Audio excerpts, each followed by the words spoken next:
નમસ્કાર, હું છું મેં જીએસટીવી બજેટ સ્પેશિયલમાં આપનું સ્વાગત છે. ઇન્કમ ટેક્સ સ્લેબમાં કોઈ જ રાહત નથી. ટેક્સ સેવિંગ્સ માટે તો તે જ મુખ્ય મુદ્દો રહ્યો છે જેટલીના બજેટનો.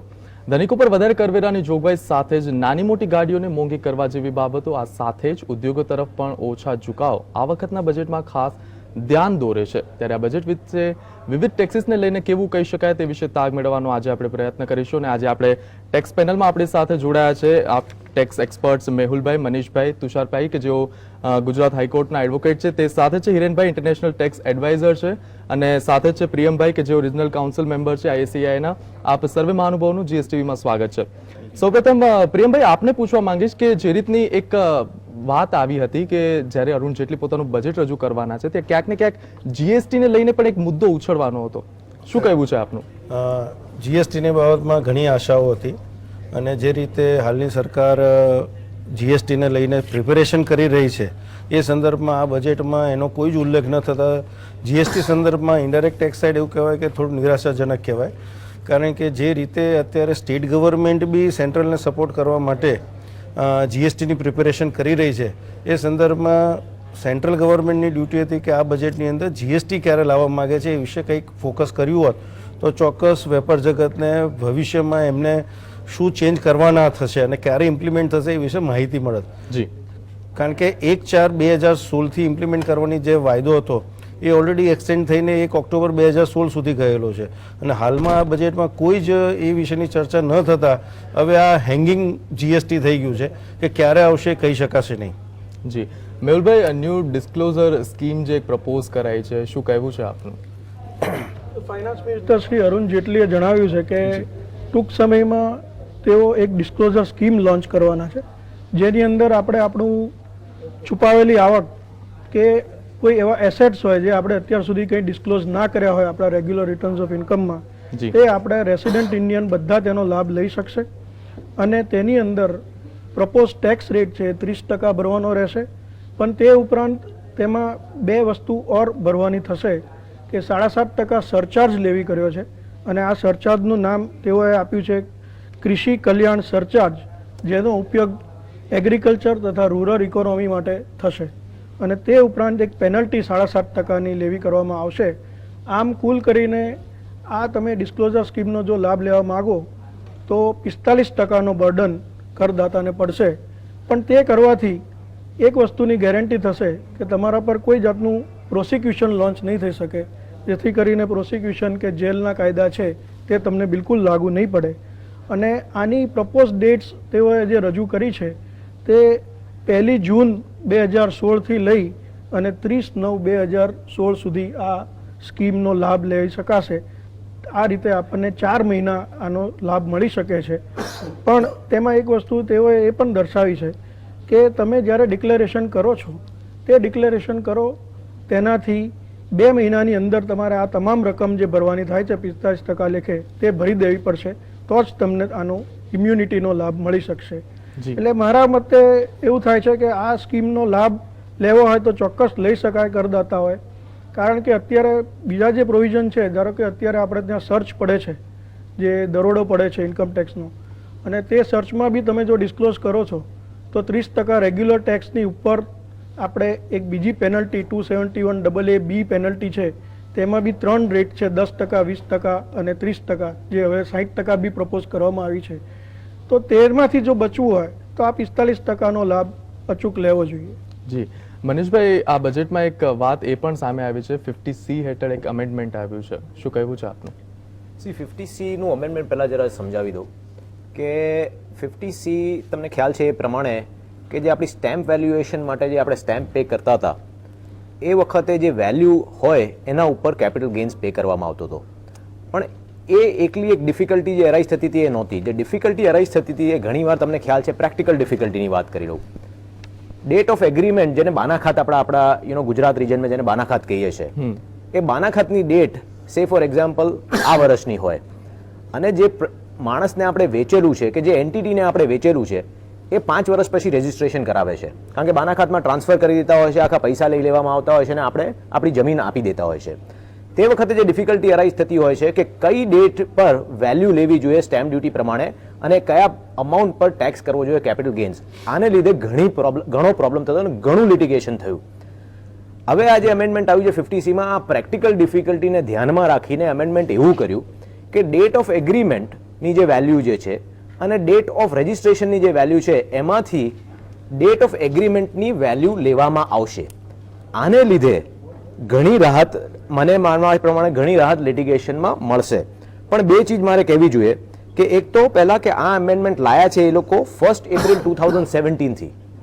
હવે લોમાં એવું છે કે ઇફ કોઈ અમેન્ડમેન્ટ ક્લેરિફિકેટરી હોય અને કોઈ ડિફિકલ્ટીને દૂર કરવા માટે આપણે લાવતા હોઈએ, ગવર્મેન્ટ ઇન્ટ્રોડ્યુસ કરતું હોય, તો એ રિટ્રોસ્પેક્ટિવ ઇન નેચર. ધેટ મીન્સ કે જ્યારથી એ અમેન્ડમેન્ટ લાવવામાં આવ્યું, જ્યારથી એ સેક્શન છે ત્યારથી એ ક્લેરિફિકેશન એઝ ઇફ એ સેક્શનમાં હતું એ રીતે વાંચવામાં આવશે.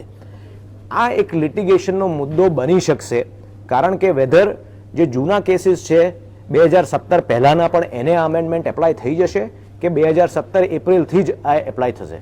બીજું એક ક્લેરિફિકેશન કરી દઉં, જે એ લોકો પ્રોવિઝનના ફોર્મમાં લાયેલા છે કે આ લાભ ખાલી એ જ વ્યક્તિઓને મળશે જેણે અકાઉન્ટ પેઇ ચેક્સથી કે અકાઉન્ટ પેઇ ડ્રાફ્ટથી કે ઇલેક્ટ્રોનિક ટ્રાન્સફરથી આ પેમેન્ટ્સ રિસીવ કર્યા હશે. આ જો નહીં કરવામાં આવ્યું હોય તો આ benefit of taking the date of agreement એ નહીં મળે. આ ચીજનું ખાસ ધ્યાન રાખવા. જી તુષારભાઈ, જે રીતની અત્યારે વાત ચાલી રહી છે નરેન્દ્ર મોદી સરકારમાં, ક્યાંક ને ક્યાંક સ્ટાર્ટઅપને પ્રોત્સાહન આપવામાં આવી રહ્યું છે, ત્યારે ઇન્વેસ્ટર્સ અને સ્ટાર્ટઅપ માટે કયા કયા અમેન્ડમેન્ટ આવ્યા છે?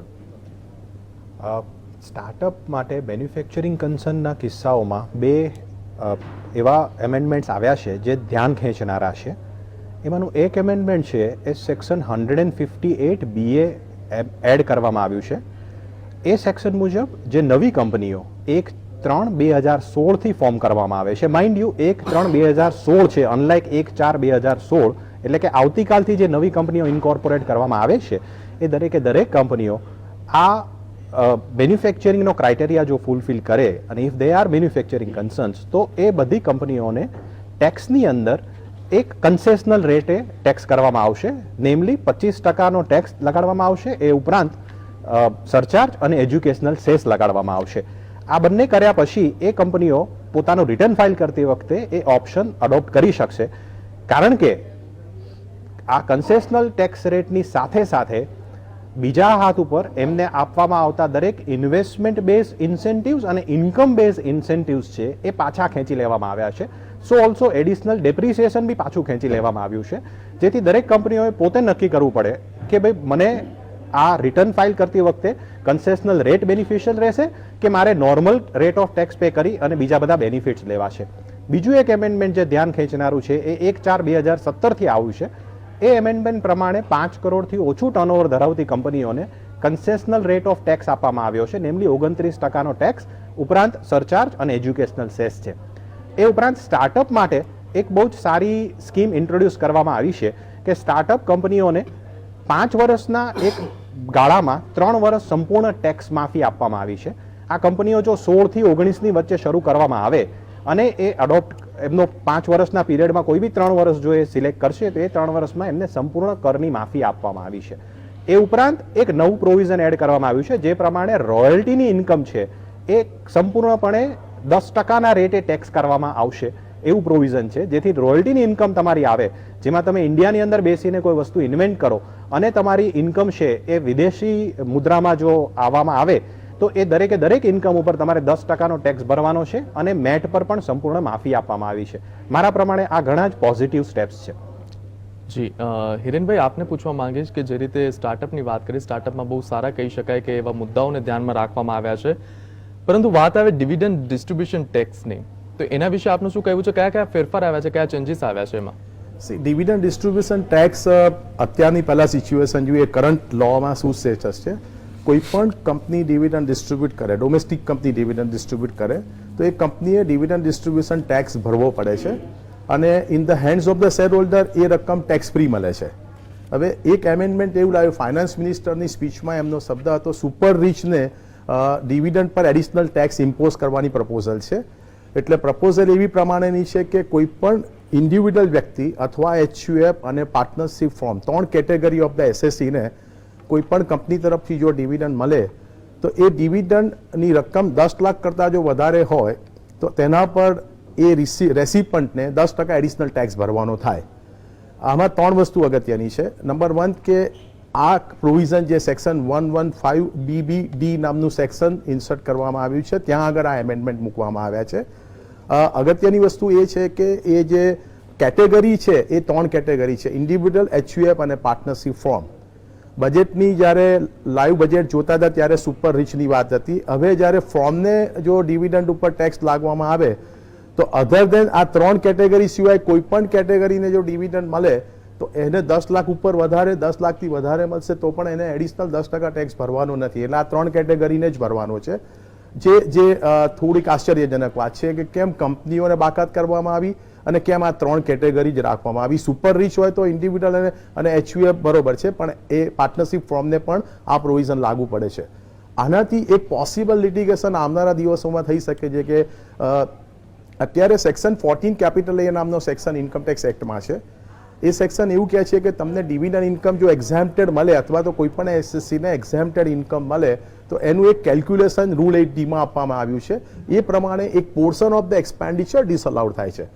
હવે સવાલ એ છે કે આ ડિવિડન્ડ પર 10 લાખ જે લોકોને આ ડિવિડન્ડ પર એડિશનલ 10% ટેક્સ ભરવો પડે એ કેટેગરી ઓફ એસએસસી માટે આ ડિવિડન્ડની ઇન્કમ ટેક્સેબલ થઈ. તો આ પ્રકારની કે જે મિક્સ પેટર્ન છે, એક પોર્શન એક્ઝામ્પ્ટેડ છે, એક પોર્શન ટેક્સેબલ છે. તો 14A નો જે સેક્શન છે તેમાં આવનારા દિવસોમાં કદાચ એને લઈને ઇન્ટરપ્રિટેશન્સ અને એને લઈને લિટિગેશનની એક પોસિબિલિટી છે. એટલે ઇન જનરલ પ્રાઇવેટ લિમિટેડ અથવા તો કોર્પોરેટ સેક્ટર ડિવિડન્ડ ડિસ્ટ્રીબ્યુટ કરે તો આ 3 કેટેગરીને જો ડિવિડન્ડ પર કેટેગરી અથવા પર રેસિપન્ટ 10 લાખથી ઉપર મળે તો તેને એડિશનલ 10% ટેક્સ ડિવિડન્ડ ઇન્કમ પર આપવાનો છે. જી બિલકુલ. પ્રિયમભાઈ, આપણે વાત કરતા જીએસટીની, આપે જણાવ્યું જીએસટીનું જે રીતનું એક આવવાનું હતું પરંતુ આ બજેટમાં ક્યાંય જીએસટીનું નામ ઉલ્લેખ દેખાયો નહીં. કયા કયા ચેલેન્જીસ છે, કયા કયા પડકારો છે જીએસટીને લાવવામાં? પડકારની વાત કરીએ તો સૌથી મોટો પડકાર પહેલાં તો પ્રેઝન્ટ સરકાર સામે રાજ્યસભામાંથી આ બિલને પસાર કરવું એ છે. બીજો પડકાર છે કે રાજ્યસભામાંથી પસાર થશે પછી મોર દેન 50% સ્ટેટે એને એસેન્ટ કરવું પડશે અને એ કરશે પછી જ પ્રેસિડેન્ટની સહી થઈ શકશે. અને એના સિવાય બી પ્રેક્ટિકલ ચેલેન્જીસ વાત કરીએ તો પ્રેક્ટિકલ ચેલેન્જીસમાં આ આખું જીએસટી ઇમ્પ્લિમેન્ટેશન માટે IT network is very important. Because કારણ કે જે રીતે ડ્યુ ડેટ્સ ઓફ રિટર્ન્સના પીરિયડ શોર્ટ કરેલો છે અને આ બધું જ આઈટી બેઝ રાખેલું છે તો એક તો રોબસ્ટ આઈટી નેટવર્ક હોવું બહુ જરૂરી છે. આપ જાણીએ છીએ કે આ બજેટમાં પણ એમને ગામડાઓમાં બી ઇલેક્ટ્રિસિટી પહોંચાડવાની વાત છે. તો રૂરલ એરિયામાં આ સંદર્ભમાં કઈ રીતે એ લોકો ઇલેક્ટ્રિસિટીના ના હોવાને કારણે કઈ રીતે આનું કમ્પ્લાયન્સ કરી શકે એક મેજર ચેલેન્જ છે. બીજા છે કે આ બધું જ જીએસટીની અંદર જીએસટીના બધા જ પ્રકારના રજિસ્ટ્રેશનથી લઈ અને રિટર્ન્સ એ બધું ઈ બેઝિસ પર કરેલું છે. હવે ઈ બેઝિસ પર કરેલું હોય તો આપણો મોટાભાગનો ગ્રામીણ વર્ગ કદાચ આ ઈ સર્વિસીસથી માહિતગાર ના હોય તો એ લોકો કઈ રીતે કમ્પ્લાયન્સ હેલ્પફુલ થઈ શકશે એક મેજર ચેલેન્જ છે. પણ એ બજેટની એટલે પ્રપોઝ એક્ટની અંદર એમને એક ટેક્સ રિટર્ન પ્રિપેરરની પણ એક સ્કીમ દાખવેલ છે કે જેને કારણે એ પ્રકારની એજન્સીઓ ત્યાં સ્મોલ રૂરલ એરિયામાં જઈને બી સર્વિસીસ આપી શકે જેથી કરીને રિટર્ન ફાઇલ કરી શકે. ત્રીજું છે કોમન ડિસ્પ્યુટ રિઝોલ્યુશન મિકેનિઝમ, કારણ કે સ્ટેટ અને સેન્ટ્રલ બંને આની અંદર ઇન્વોલ્વ છે. હવે જ્યારે બી કોઈ બી ડિસ્પ્યુટ થાય તો કોને રાઇટ છે ટેક્સ લેવાનો અને જ્યારે આ કન્ઝમ્પશન બેઝ ટેક્સ છે તો કયા સ્ટેટને રાઇટ છે તો બે સ્ટેટ વચ્ચે પણ એ ઝઘડો ના થાય તો એક કોમન ડિસ્પ્યુટ રિઝોલ્યુશન મિકેનિઝમ ઊભું કરવું ખૂબ જરૂરી છે અને which should be acceptable by the centre as well as by the all the states which is very important. અને આ જે જીએસટી છે એ કન્ઝમ્પશન બેઝ ટેક્સ હોવાને કારણે જે તે સ્ટેટની અંદર સર્વિસ ગુડ્સ કન્ઝ્યુમ થાય કે સર્વિસ કન્ઝ્યુમ થાય એ સ્ટેટને રાઇટ છે તો ગુડ્સની અંદર તો હજુ સમજી શકાય કે એ આઈડેન્ટિફાય થઈ શકે એવું છે. પણ સર્વિસીસ કન્ઝમ્પશન કઈ રીતે આઈડેન્ટિફાય કરવું that would be the major challenge, particularly in case of A telecommunication sector.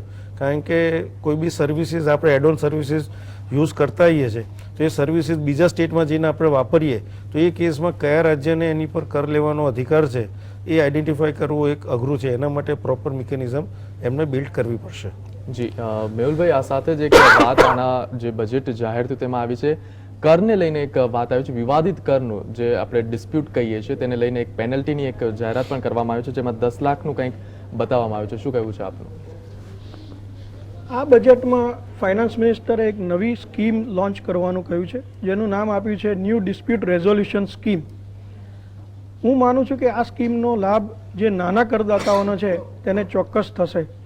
Broadly આ સ્કીમની વિગત જેઓએ તે તેમની સ્પીચમાં કહી તેના પરથી એવું જાણવા મળે છે, કેમ કે સ્કીમ તો હજી પછી નોટિફાય થશે નોટિફિકેશનથી, પણ બ્રોડલી એવા ફીચર્સ છે કે જે ટેક્સ ડિસ્પ્યુટ છે અને તેનો એમાઉન્ટ 10 લાખથી ઓછો થાય છે તેવા લોકોને પેનલ્ટીમાંથી માફી આપવી, પેનલ્ટી લગાવી નહીં, કન્સીલમેન્ટ ઓફ ઇન્કમની પેનલ્ટી બિલકુલ લગાવી નહીં.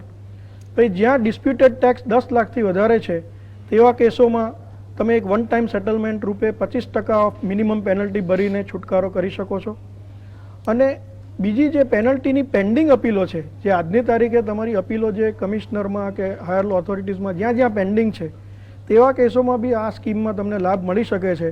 પણ તેમાં 2 કન્ડિશન ફૂલફિલ કરવી પડે કે તમારે જે ડિસ્પ્યુટેડ ટેક્સ લાયબિલિટી છે તે પૂરેપૂરો ટેક્સ અને વ્યાજનું પેમેન્ટ કરવું પડે, અને વત્તા જે પેનલ્ટી છે તે મિનિમમ પેનલ્ટીના 25%નું પેમેન્ટ કરો તો ઇવન જે પેન્ડિંગ અપીલ્સ છે તેમાંથી બી તમારું વન ટાઈમ સેટલમેન્ટ થઈ શકે છે.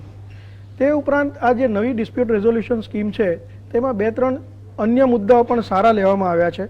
ફોર એક્ઝામ્પલ, એક આપણો અનુભવ એવો છે કે જ્યારે લેજિસ્લેચર એક રેટ્રોસ્પેક્ટિવ એમેન્ડમેન્ટ કરે છે ત્યારે કરદાતાને ખૂબ જ તકલીફ થાય છે, અને કરદાતાને વગર તેના વાંકે ઇન્ટરેસ્ટ અને પેનલ્ટીની લાયબિલિટીઓ આવી જતી હોય છે. આવા કેસોમાં તેમણે જાહેરાત કરી છે કે આજની તારીખે જ્યારે તમારા એસેસિંગ ઓફિસર આવા કેસના એસેસમેન્ટ કરતા હશે ત્યારે એક હાઈ લેવલ કમિટી જેના ચેરમેન હશે રેવન્યુ સેક્રેટરી, તે આવા કેસીસને મોનિટર કરશે અને કરદાતાને ઓછામાં ઓછી તકલીફ પડે તેનું ધ્યાન રાખશે. અને પ્લસ તેમાં વન ટાઈમ સેટલમેન્ટનો બી એક કંઈ પ્રોવિઝન આપવામાં આવ્યું છે જેની ડિટેલ સ્કીમમાં આપશે.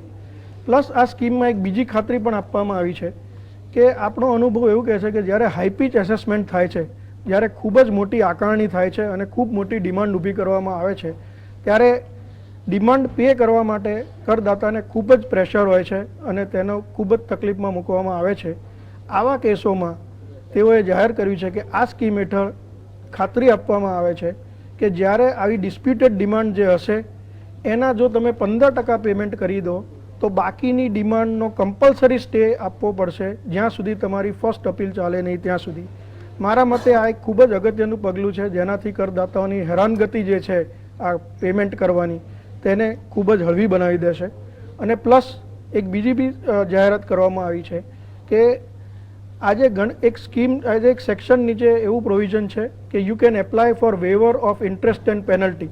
ધી કમિશનરને તમે એપ્લિકેશન કરી શકો કે તમારા પર જે આઉટસ્ટેન્ડિંગ પેનલ્ટી અને ઇન્ટરેસ્ટ છે તેને વેવ કરી દો. પણ આપણો અનુભવ ઘણીવાર એવું કહે છે કે ભાઈ આવી વેવર પિટિશન છે તેને કોઈ ધ્યાનમાં લેતું નથી, તેના પર કોઈ ઓર્ડર થતો નથી. તો આ જોગવાઈ હેઠળ એવું પણ ખાતરી આપવામાં આવે છે કે તમે જ્યારે આવી કોઈ પિટિશન કરશો તો તેના 1 વર્ષની અંદર ફરજિયાત આ પિટિશનનો નિકાલ કરવામાં આવવો જ પડશે, જેથી કરીને કરદાતાને તકલીફ ન થાય. તો બ્રોડલી આ જે સેટલમેન્ટ ડિસ્પ્યુટ રેઝોલ્યુશન સ્કીમ છે તેના મુદ્દાઓ હું ચોક્કસ માનું છું કે કરદાતાઓને ખૂબ જ ફાયદારૂપ રહેશે, ખાસ કરીને નાના કરદાતાઓને. એટલે કહી શકાય કે નાના કરદાતાઓ માટે એક ફાયદાપૂર્વક એક ચોક્કસ. ઉમેરવામાં આવ્યું છે. ચોક્કસ. મનીષભાઈ, આપને પૂછવા માંગીશ કે 5254નું જે અમેન્ડમેન્ટ છે શું છે? 254 તમે કહો છો? જી, 254. ઓકે, 254માં અમેન્ડમેન્ટ પહેલાં હું આપણા શ્રોતાઓને જરા જણાવી દઉં કે 254માં જે અમેન્ડમેન્ટ છે એ શું કારણસર આવ્યું છે. જી, આ જોગવાઈ જે છે એ ઇન્કમટેક્સ એપેલેટ ટ્રાઇબ્યુનલ પાસે જે પ્રોસિડિંગ્સ ચાલતી હોય છે એમાં ઘણીવાર જ્યારે મેટર્સ ચાલી જતી હોય છે, આપણી આર્ગ્યુમેન્ટ્સ પતી જતી હોય અને ઓર્ડર આવતો હોય છે ત્યારે ઘણીવાર ઇટ ઇઝ હ્યુમન અન્ડરસ્ટેન્ડેબલ કે ઘણીવાર મિસ્ટેક્સ રહેતી હોય છે. તો એ મિસ્ટેક્સને રેક્ટિફાય કરવા માટે કે એટલે સુધારવા માટે એક પ્રોવિઝન હતું. એ પ્રોવિઝન જે છે એમાં અમેન્ડમેન્ટ આવ્યું છે. પહેલાં એ પ્રોવિઝન પ્રમાણે 4 વર્ષ from the date of the order, આ બહુ ઇમ્પોર્ટન્ટ શબ્દ છે, from the date of the order 4 વર્ષ સુધી તમે મિસલેનિયસ એપ્લિકેશન, જે એનો ટેકનિકલ શબ્દ છે મિસલેનિયસ એપ્લિકેશન, મિનિંગ ધેરબાય કે એ મિસ્ટેક કરેક્ટ કરવા માટે તમે એક એપ્લિકેશન કરી શકતા હતા, જેને માટે સમયની જોગવાઈ 4 વર્ષની હતી. આ સમય મર્યાદા ઘટાડીને 6 મહિનાની કરવામાં આવી છે. અને જે શબ્દ from the date of the order એ બદલીને from the end of the month in with the order is order from the end of the month of the order, આ ચેન્જ લાવવામાં આવ્યો છે. હવે શ્રોતાઓ માટે એક જરા ઇન્ટરેસ્ટિંગ વાત કરી લઉં, કારણ કે અમે લોકો લાઈક મેહુલભાઈ, માયસેલ્ફ અને તુષારભાઈ ત્રણેય જણા લિટિગેશન સાઇટ પરથી છે, ઇન્કમટેક્સના લિટિગેશનમાં ઇન્વોલ્વ હોઈએ છીએ, હાઈકોર્ટમાં અપિયર થઈએ અને ટ્રાઇબ્યુનલમાં અપિયર થઈએ. ઇન્ટરેસ્ટિંગ ઇશ્યુઝ અરાઇઝ થતા હોય છે. એક્ઝામ્પલ તરીકે લઈએ, પહેલાં જે શબ્દ હતો from the date of the order 4 વર્ષ માટે. હવે દાખલા તરીકે લઈએ કે from the date of the order તો આવી ગયો, પણ રજિસ્ટ્રીમાં કોઈ પ્યુનના હાથે એવી મિસ્ટેક થઈ કે એ ડ્રોવરમાં જ રહી ગયો અને પોસ્ટ કરવાનું રહી ગયું. અને જ્યારે પોસ્ટ કરવામાં આવે છે ત્યારે 3 વર્ષ ઓલરેડી પતી ગયેલા હોય છે અને ઓર્ડર મળે છે, તો એ 4 વર્ષ શું એની સમય મર્યાદા 1 જ વર્ષની થઈ જાય છે? કારણ કે શબ્દ શું છે? From the date of the order. એટલે એક લિટિગેશન એવું થયું કે from the date of the ઓર્ડરનું ઇન્ટરપ્રિટેશન એવું કરવું જોઈએ કે from the date of the receipt of the order. હવે અહીંયા એ શબ્દ એવી રીતે બદલવામાં આવ્યા છે from the end of the month, પણ એમાં પણ આ જ ઇશ્યુ અરાઇઝ થશે from the end of the month. જો આ જ મિસ્ટેક થઈ હોય કે લેટ પોસ્ટ કરવામાં આવ્યો હોય, એ મહિનો બી નીકળી ગયો અને ઘણો સમય વીતી ગયો, તો 6 મહિના ક્યાંથી ગણવામાં આવે છે? મારા પ્રમાણે એ 6 મહિના from the date of the receipt of the order જ ગણવામાં આવશે. અને આ એક ઇમ્પોર્ટન્ટ અમેન્ડમેન્ટ એટલે છે કારણ કે પહેલાં એ સમય મર્યાદા 4 વર્ષની હતી, હવે એ સીધી લઈને 6 મહિના કરવામાં આવી છે. દેટ મીન્સ 3.5 વર્ષ ઓછા કરી નાખવામાં આવેલા છે.